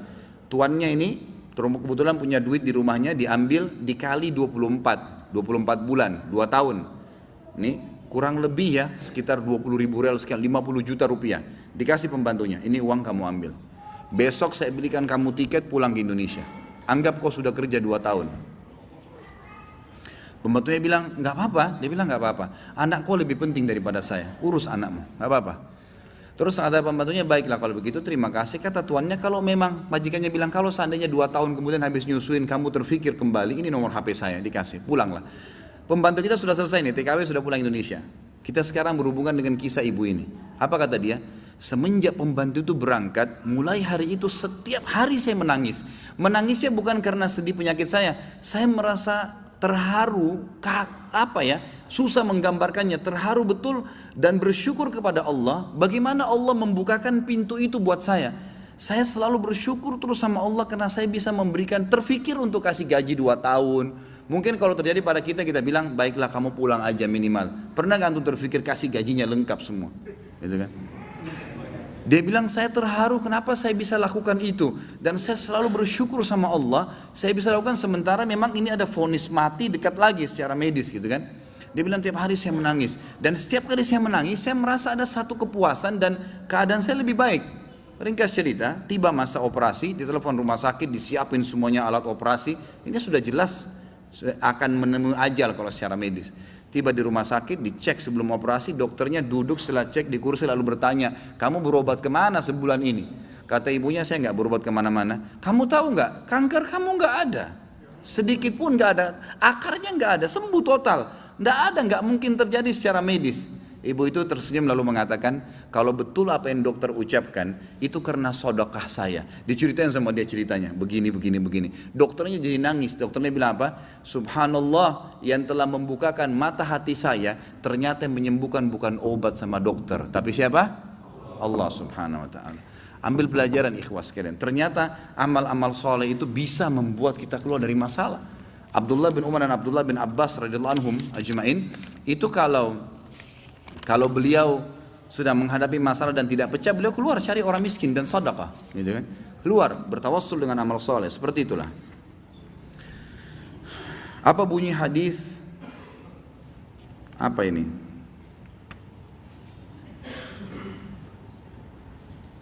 Apa ini? Akhi, kalau tulis yang betul lah ya. Saya bingung bacanya. 99 dari 100 umat Rasulullah SAW masuk neraka. Bagaimana penjelasan dan derajatnya?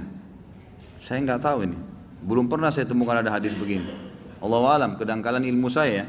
Kalau 99 umat dari 100 umat Rasulullah masuk neraka, cuma 1 masuk surga, ini belum pernah saya temukan. Yang ada hadis yang mirip serupa, itu adalah hadis tentang keluarnya gunung emas di Sungai Furat, sungai di Turki. Itu betul, tanda-tanda hari kiamat. Yang kata Nabi SAW dalam hadis Bukhari, ya, tidak akan terjadi kiamat sampai terlihat gunung emas di Sungai Furat. Sungai Furat sekarang ada di Turki, gitu kan? Nah, pada saat gunung emas itu kelihatan karena airnya surut, maka seluruh manusia umumnya saling bunuh-membunuh. Sampai-sampai setiap 100 orang, 99 mati, cuma 1 yang hidup. Kalau kalian temukan itu, jangan ikut-ikutan. Peringatan Nabi SAW untuk umat Islam, jangan ikut. Artinya di sini umat ini mau muslim bukan muslim semua bersaing di situ. Kata para sahabat, ya Rasulullah, lalu kenapa masih ada? Maksudnya masih ada dari umat Islam yang ikut kalau begitu. Kata Nabi SAW, karena dia berharap dia yang satu itu, dia yang selamat yang satu itu. Kata Nabi SAW, waktu sudah banyak korban, memang ini hadisnya begitu. Dari 100 orang, 99 mati, maksudnya saking banyaknya gitu kan. Maka setelah banyak korban terjadi, bunuh, emas langsung hilang pada saat itu nilainya. Sampai-sampai ada pencuri yang pernah dipotong tangannya kena curi emas, lewat di gunung itu, dia bilang, sungguh terlaknat kamu, gitu kan? Gara-gara kamu tangan saya dipotong, ditinggalkan gunung emas itu. Dia nggak mau ambil, gitu kan? Kalau itu ada hadisnya. Kalau 99 dari 100 umat, ya 99 masuk neraka, ini Allahu alam, saya nggak tahu, maaf. Mungkin keterbatasan, Anda bisa tanya kepada ustadz lain ya. Bagaimana saf jamaah akhwat kalau di masjid? Bagaimana hukumnya jika saf wanita yang di sebelah pria seperti di masjid jami' terbesar di Jakarta? Kalau saf akhwat kalau di masjid, itu kalau mengikuti masjid Nabi SAW, itu di belakang. Ya, di belakang. Banyak hadis Bukhari, hadis Muslim dalam bab salat menjelaskan bahwasanya para sahabat di belakang saf laki-laki. Sampai sebab disebutkannya hadis sababul wurud.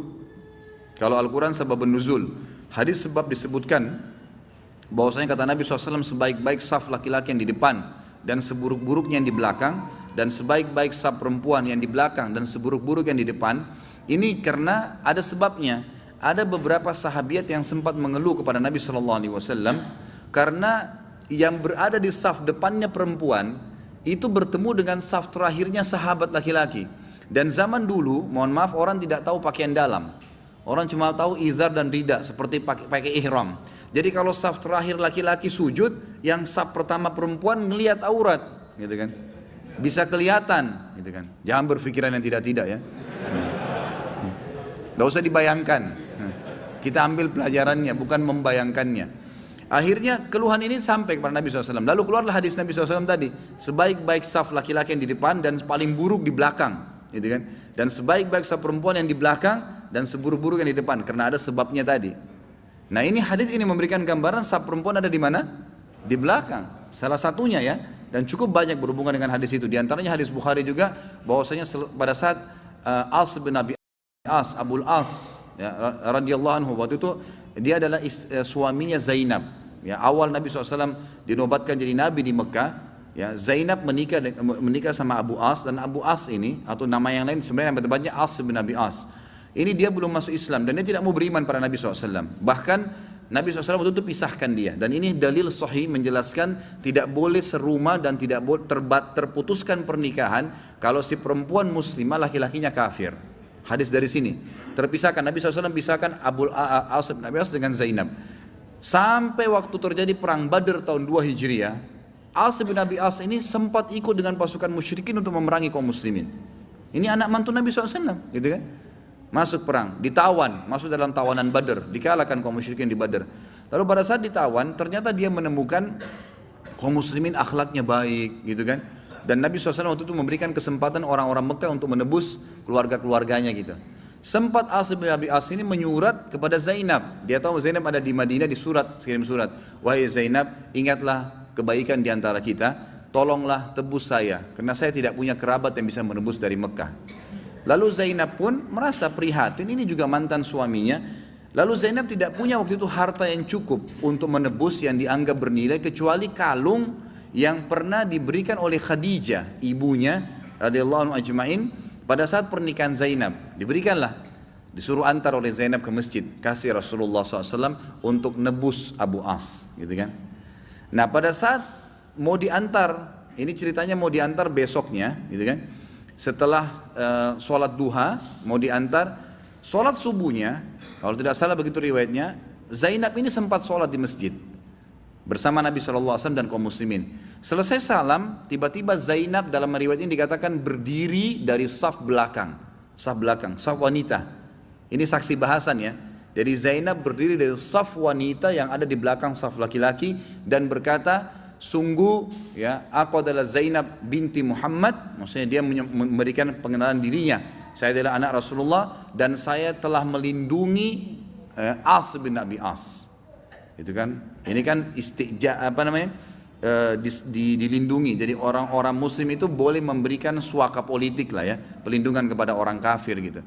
Maka Nabi SAW pun balik kepada para sahabat mengatakan, apakah kalian tahu ada terjadi perlindungan dari Zainab kepada Abul As atau baru kali ini? Mereka sahabat mengatakan, kami tidak tahu ya Rasulullah.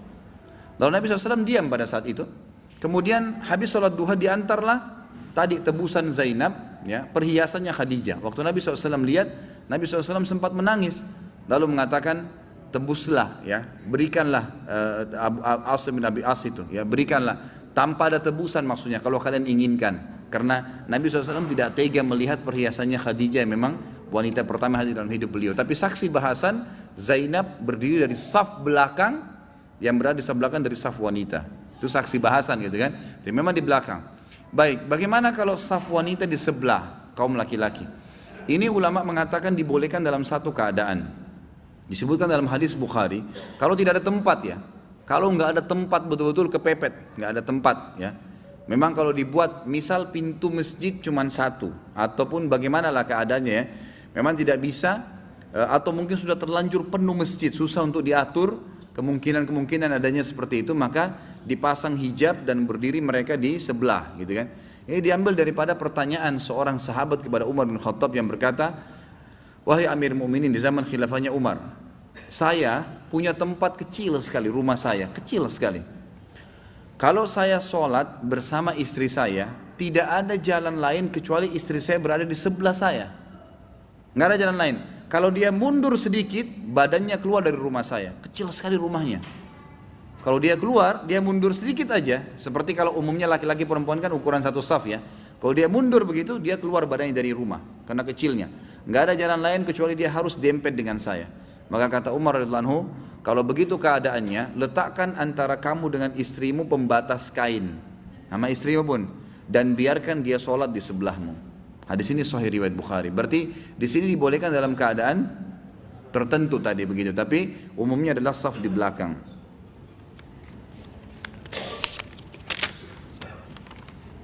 Masjid tempat kami dijadikan tempat ngungsi karena banjir. Bolehkah perempuan haid masuk menginap tidur di masjid tersebut? Khilaf di antara ulama masalah ini ya. Tentu untuk kehati-hatian, kalau saya cenderung dengan pendapat ini ya, maka lebih baik tidak, kecuali di teras ya. Tapi kalau di fisik masjid yang dipakai 5 waktu sholat, sebaiknya jangan. Walaupun pendapat kedua, ada ulama juga yang mengatakan dibolehkan saja. Karena larangan wanita haid masuk dalam masjid itu dan nifas, sifatnya kembali ke dalil umum sebenarnya. Gitu kan? Yang innallaha thayyibun la yaqbalu illa thayyiba, Allah suci tidak menerima kecuali yang suci. Dianggap rumahnya Allah suci, maka tidak boleh orang yang haid, nifas, junub masuk ke dalam masjid. Istidlalnya lebih umum. Maka pendapat kedua mengatakan kalau dalam keadaan darurat boleh saja. Ya mungkin tuntut ilmu, mungkin tadi kayak banjir, kasusnya tidak ada tempat lain, maka itu mungkin masuk dalam bab darurat. Allahu a'lam. Saya mau bertanya bagaimana meyakinkan teman saya menganggap pembagian 3 sifat Allah seperti orang Nasrani dan pembagian 3 sifat Allah dalam memecah belah umat ini. Bagaimana caranya sama dengan Nasrani? Nasrani mengatakan Trinitas.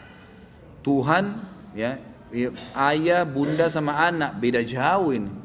Pembagian tauhid tadi itu bukan ini pembagian bab pembagian dalil sehingga memang lebih mudah difahamin, gitu kan?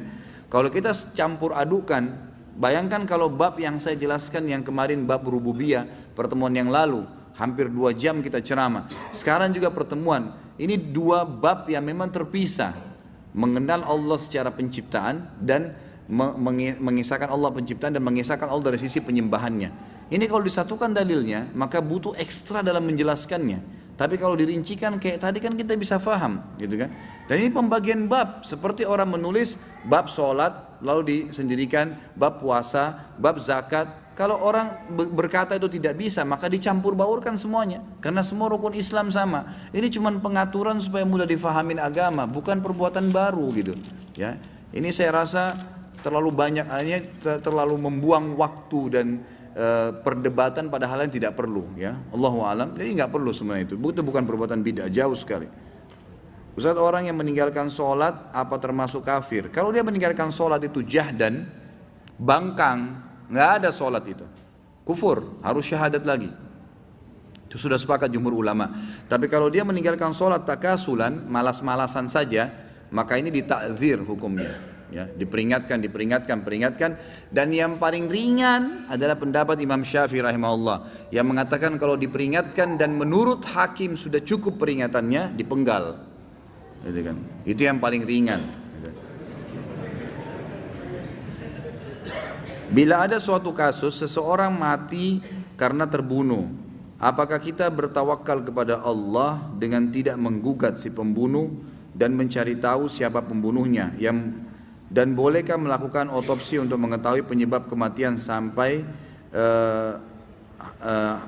Allah membongkar sampai harus membongkar kuburannya.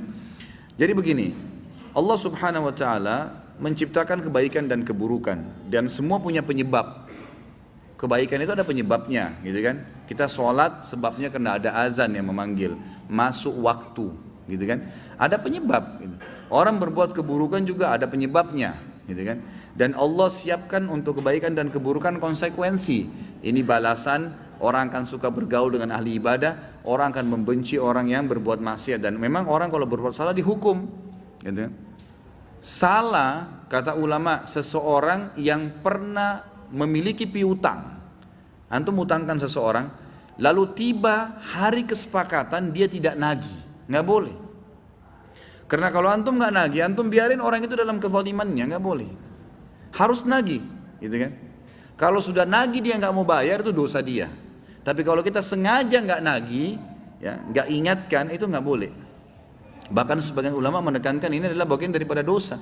Karena matlul ghani zulmun, ya menunda pembayaran utang bagi orang yang mampu, gitu kan? Itu kezaliman, dosa besar. Imam Ghazali masukkan dalam dosa besar, nggak boleh. Nah, orang yang punya piutang wajib mengingatkan. Sama halnya kasus tadi. Ada orang yang terbunuh. Bolehkah ditelusuri penyebab atau siapa yang membunuhnya? Boleh. Memang harus itu kan kemungkaran ya, orang dibunuh, cari tahu gitu. Tapi kalau masalah otopsinya ini yang dikhilaf, ini ulama Allahu alam lebih cenderung mengatakan tidak dibutuhkan, tidak diperlukan. Gitu kan? Kalau ketahuan pembunuhnya ya sudah dihukum. Kalau tidak ketahuan ya sudah antara dia dengan Allah SWT, Allah akan hukum gitu kan. Makanya pada saat Uthman radhiyallahu anhu terbunuh, langsung dikubur pada hari itu juga. Lalu sahabat ikhtiar untuk mencari tahu pembunuhnya, tidak ketahuan ya sudah dibiarin. Urusan Allah Subhanahu wa taala, Allah akan punya cara menghukum orang itu. Mungkin pertanyaan di luar tema. Apakah apabila seorang yang sudah mengetahui dari membaca hal tentang agama atau buku agama, tentang hadis yang disyariatkan, apa harus dihafal dan diamalkan? Karena ini menjadi hal yang memberatkan saya manakala menghafal. Mana yang terbaik? Apakah saya harus jadi seperti Pak Ustadz? Ya, tolong berikan jawaban. Bagaimana saya suruh jadi seperti saya? Tentu begini ya. Masalah menghafal, untuk menjadi orang yang cerdas, orang yang pintar, orang yang baik, gampang. Caranya gampang, gitu kan? Punya ilmu dalam masalah itu, belajar seperti majelis ilmu begini. Dan yang kedua, punya keyakinan bahwasanya dia bisa amalkan. Jangan selalu kurung diri kita di sebuah bingkai hidup yang kita buat. Saya nggak bisa menghafal, saya sudah tua, saya memang begini, saya memang begitu, selalu keburukan. Padahal sebenarnya bisa gitu. Subhanallah, saya kemarin dapat cuplikan di WhatsApp gitu kan. Ada yang kirimkan ke saya itu, ada kakek-kakek di Yaman lagi ngulangin hafalan Qur'annya, dia sudah hafal 30 juz. Yang dampingi lagi buka Qur'an istrinya. Mungkin umurnya laki-laki itu sudah 80 tahun kali. Mungkin istrinya juga hampir seumur begitu, sudah tua. Istrinya duduk di kamar sambil buka Qur'an besar, suaminya lagi ngulangin hafalan. Saya kirimin semua orang-orang tua yang saya tahu. Balasannya ke saya apa? Enak ya kalau begitu, saya cemburu dengan orang tua itu. Jawaban saya, mulai dari sekarang. Nggak ada kata terlambat. Selama nafas antum masih keluar, masih bisa hafal itu. Jangan kurung diri kita di sebuah bingkai hidup. Saya nggak bisa, saya nggak bisa, saya nggak mampu. Dalam pepatah bahasa Arab dikatakan jarib ta'arif. Coba dulu, baru kamu tahu bisa atau nggak bisa. Ini belum coba, belum apa sudah ngalah, gitu kan? Gimana caranya, gitu kan? Jihad nggak bisa saya. Lo coba masuk dulu kancah peperangan. Dan kerja coba dulu pelajarin. Orang yang tadinya ahli komputer belum tahu sebelumnya, belajar kan? Belajar dulu, gitu kan? Kita teman pakai HP yang canggih. Oh kalau saya nggak bisa beli HP gitu, saya nggak ngerti. Nggak ngerti karena nggak mau belajar. Belajar nggak ada kata terlambat. Abu Yusuf rahimahullah, ya ini Abu Yusuf ini terkenal sekali murid utamanya Abu Hanifah. Mau meninggal, sudah mau mati nih. Dia pernah berselisih dengan seseorang tentang hukum jaddul fasid dalam hukum ilmu waris ya. Ada hukum bab tertentu yang bab tinggi dalam ilmu waris. Kakek yang tidak jelas statusnya, terima warisan nggak? Gitu. Silsilah Abu Yusuf dengan temannya ini akhirnya berbeda pendapat. Baik, pada saat berbeda pendapat, temannya ini ternyata Abu Yusuf pergi ke satu kota negeri, nggak ada hubungan lagi, putus kontak, nggak ada HP, nggak ada apa zaman dulu susah hubungin gimana, temannya kemana nggak tahu. Abu Yusuf ternyata setelah itu mendalami lagi ilmu warisan, dia dapat temannya itu yang benar, gitu kan? Jelas itu yang benar. Pada saat Abu Yusuf mau meninggal dunia, sudah diranjang, dia sakit, sudah puluhan tahun bisa sama temannya itu. Rupanya temannya ini dengar, dapat informasi, datang kunjungin Abu Yusuf. Begitu masuk temannya di pintu, Abu Yusuf bilang apa? Alhamdulillah kamu datang. Ya, duduk dulu. Begitu duduk, nggak tanya apa-apa ini. Ingat tak dulu kita berselisih dulu masalah jadul fasid. Temannya bilang iya. Ajarin saya sekarang. Ini diranjang kematian, minta diajarin. Kata temannya, kamu ini diranjang kematian. Ya, coba zikrullah apa? Enggak, saya mau belajar ilmu. Dia bilang, sama ini masuk dalam zikrullah. Saya meninggal dalam kondisi tahu ilmu itu, lebih saya cintai daripada saya meninggal dalam keadaan saya tidak tahu. Ajarin saya. Diranjang kematian. Belajar diajarin, begini hukumnya, begini, ini dalilnya, ini. Dihafal sama Abu Yusuf. Lagi diranjang kematian. Begitu dia sudah bisa, temannya bilang, begitu dia sudah bisa ucapkan, dia bilang alhamdulillah jazakallah khair. Temannya bilang, pas saya keluar depan pintu, keluarganya nangis, meninggal Abu Yusuf. Mau mati masih belajar, gitu kan? Mestinya begitu. Ini masih muda, hafalan anak lemah. Waduh, kendor. Gitu kan? Ana memang nggak bisa seperti dia, ya nggak bisa, susah, nggak bakal bisa terus. Caranya juga jangan selalu jadi patokan itu orang yang lebih buruk. Gitu. Ente kenapa nggak sholat? Ana masih penting Ustaz. Ana sholat asar, teman ana nggak sholat sama sekali. Nah, yang dijadikan patokan orang lebih buruk, jadi nggak berkembang. Dianggap sholat asar itu sudah prestasi tertinggi. Ini masalah. Cari orang yang lebih baik, gitu kan? Bisa insya Allah. Nggak ada yang tidak bisa. Antum masih bisa keluarin suara, masih bisa bertanya, masya Allah bisa menghafal dengan izin Allah. Sekarang marak cincin. Apa boleh berjualan cincin seperti yang baik dilakukan orang? Adakah hadis yang melarang mengenakan cincin di jari tengah? Cincin halal nggak apa-apa. Yang penting jangan emas bagi laki-laki, gitu kan? Dan bagi laki-laki dan perempuan juga dianjurkan untuk tidak dipakai di dua jari ini, tengah dan jari telunjuk. Ini ada hadis yang dihasankan oleh para ulama hadis tentang tidak bolehnya menyerupai kaum-kaum yang pernah Allah siksa, dan ini ciri khasnya kaum Lut. Dulu mereka memakai cincin di dua jari ini. Dianjurkan laki-laki dan perempuan pakai di dua jari manis dan jari kelingking. Allahu alam. Jadi boleh. Antum jual pun boleh saja, nggak ada masalah. Laki-laki boleh jual cincin emas, boleh, karena dipakai untuk perempuan, gitu kan? Yang jelas laki-laki nggak boleh pakai. Dan tinggalkan tradisi pakai cincin kawin, nggak usah. Tahu nggak kenapa orang-orang non muslim pakai cincin kawin? Ya, untuk apa kira-kira? Dia berpikir dengan cincin ini supaya dia tidak selingkuh, gitu. Orang Islam tidak butuh itu, kita punya iman. Jadi kalau dia pakai cincin, orang lain tahu sudah menikah, jadi nggak macam-macam. Dianggap dia bisa gantungkan nasib di cincin. Orang Islam nggak butuh itu. Kalau dia mau selingkuh ada cincin tetap aja tinggal dicabut, taruh kantong kan selesai. Dasarnya masalahnya keimanan, nggak usah. Akad nikah sudah sah, nikah silakan jalan. Repot-repot pakai cincin, apalagi pakai emas. Bila kita membeli khamar kemudian dimusnahkan, di samping tujuannya agar ada orang yang tidak mabuk, tapi bukankah memberi keuntungan bagi penjual sehingga terus berjualan? Ya tentu di sini ini ijtihad si fulan tadi yang meninggal, semoga Allah rahmati, upaya dia, gitu kan? Itu upaya dia. Tentu ada alasan-alasan kenapa dia melakukan itu. Ada alasan-alasan. Mungkin dia memang berpikir inilah cara saya yang bisa saya ingkar mungkar, gitu kan? Jadi dia tidak berpikir masalah jauh memberikan keuntungan ke sana. Dia pikir adalah bagaimana kemungkaran berhenti pada saat itu. Karena kalau tidak salah, memang di lingkungan dia ini cukup banyak anak-anak muda yang mabuk, terutama dari tempat itu, gitu kan? Dia Allahu alam, saya tidak tahu, saya tidak mau nambah kisahnya, tapi mungkin bisa saja terjadi dia coba nasihatin, mungkin orang itu tidak mau dengar. Ya mungkin ini cara satu-satunya dengan membeli kemudian dipecahin sama dia, kan begitu. Ya, kurang lebih begitu. Jadi ambil positifnya saja, gitu kan? Ambil positifnya. Jangan semua kisah dikorek-korek sampai ujung-ujungnya, kan itu. Ambil pelajarannya saja, insya Allah. Mudah-mudahan cukup sampai situ. Baik, begitu ikhwan dan akhwat sekalian, mudah-mudahan bermanfaat. Dan saya mau menyampaikan kalau ada di antara ikhwan dan akhwat yang punya kerabat, punya teman-teman yang memang mau kerja di Saudi, saya diberikan beritahukan sama sepupu ayah saya sendiri, dan kebetulan beliau juga dipercaya di keluarga, alhamdulillah. Beliau dapat amanah dari Saudi, memang dari Masjid Haram, untuk kerja di sana, tapi tukang besi dan tukang kayu, ya, tukang besi dan tukang kayu, kerja di Masjid Haram dalam perluasan sekarang. Saya termotivasi untuk menyampaikan di pengajian karena di Masjid Haramnya itu. Jadi saya bilang sama bapak-bapak kemarin yang pengajian saya yang lain, sudah seminggu ini saya iklanin ya. Ini kita kerja di Masjid Haram tidak digaji pun sudah luar biasa. Antum punya andil, masang batunya, masang besinya di Masjid Haram. Dan kalau azan berhenti, sholat 100.000. Belum lagi plus dijanjikan itu kan 8 jam kerja. Pagi sampai menjelang maghrib. Habis itu bebas gitu kan. Dari mesnya bisa datang ke haram, bisa belajar dengan masyayikh, bisa haji, bisa umroh, banyak hal yang bisa didapatkan.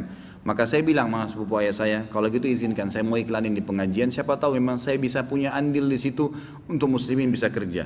Jadi kalau antum ada yang berminat, fadhal, silakan nanti hubungin saya data, sebab saya bilang nanti kalau dari pengajian saya data, gitu kan. Saya data nanti namanya melalui telepon, dia SMS atau telepon ke saya, kemudian nanti saya akan sampaikan kepada antum sekalian listnya. Dia bilang ya baik kalau gitu.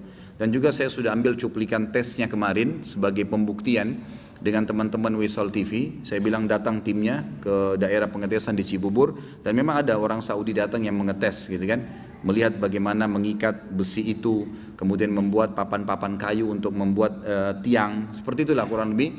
Maka itu dipraktikin, dan saya rencana insya Allah sama teman-teman Wisal untuk mengiklankan secara nasional. Mudah-mudahan ada artinya kesempatan ya. Muslimin bisa berangkat ke sana, mungkin bisa sholat 5 waktu di haram, bisa haji, bisa umroh, bisa kerja.